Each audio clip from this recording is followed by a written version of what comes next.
Assalamualaikum warahmatullahi wabarakatuh. Berjumpa kembali pada pembahasan metodologi penelitian. Saat ini kita sampai ke modul ke-6, yaitu mengenai pembahasan tujuan penelitian. Bersama saya, Profesor Dr. Andi Adriansa, MN, SMEEE. Tujuan penelitian sebuah hal yang amat penting dan urgen pada sebuah proses penelitian. Secara definisi, tujuan penelitian merupakan sebuah rumusan kalimat, di mana kalimat tersebut akan menggambarkan mengenai hasil penelitian atau apa-apa saja yang akan diperoleh setelah sebuah penelitian selesai, atau dapat juga dia merupakan sebuah capaian yang akan diharapkan dari sebuah proses penelitian. Pada umumnya, sebuah tujuan penelitian akan memberikan gambaran kepada pembacanya mengenai pertama, apakah akan ada sebuah proses analisa pada sebuah sistem, sebuah gejala, atau sebuah peristiwa. Yang kedua, sebuah tujuan penelitian juga dapat memberikan taksiran, prediksi, atau estimasi terhadap sesuatu yang akan terjadi. Misalnya, estimasi harga, estimasi iklim, ataupun estimasi sebuah performansi pada suatu sistem. Dapat juga sebuah tujuan penelitian berbentuk target improvisasi dari keadaan yang lebih baik terhadap keadaan sebelumnya.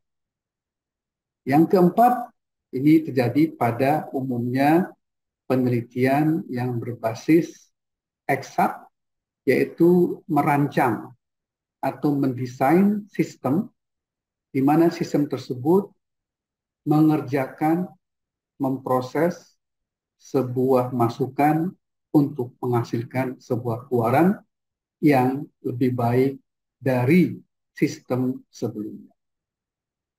Pada penelitian-penelitian sosial, tujuan penelitian dapat berbentuk sebuah eksplanasi, penjelasan mengenai peristiwa-peristiwa tertentu, hubungan kausalitas atau hubungan antar variabel, atau hubungan sebab akibat dari sebuah peristiwa.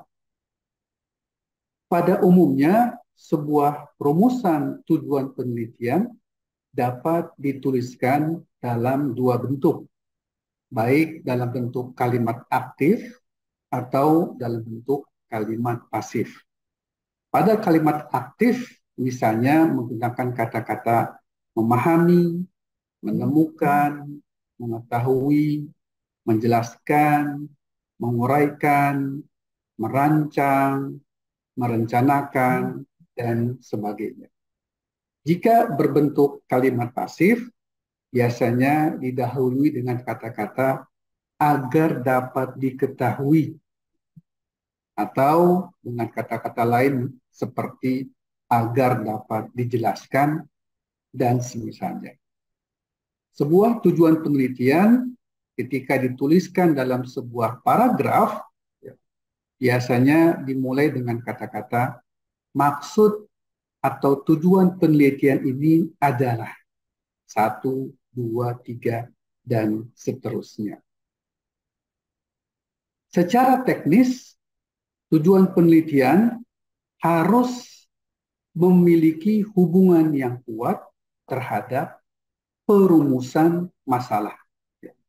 Di mana perumusan masalah, sebagaimana kita bahas pada pertemuan sebelumnya, menjabarkan gap atau rentang perbedaan sesuatu yang ideal dengan sesuatu yang real. Lalu kemudian tujuan penelitian merupakan jawaban atau merupakan sebuah solusi dari rumusan masalah yang ada. Sehingga tujuan penelitian tersebut harus menjawab sesuai sinkron dengan rumusan masalah. Inilah sebenarnya benang merah yang paling penting dalam sebuah penelitian.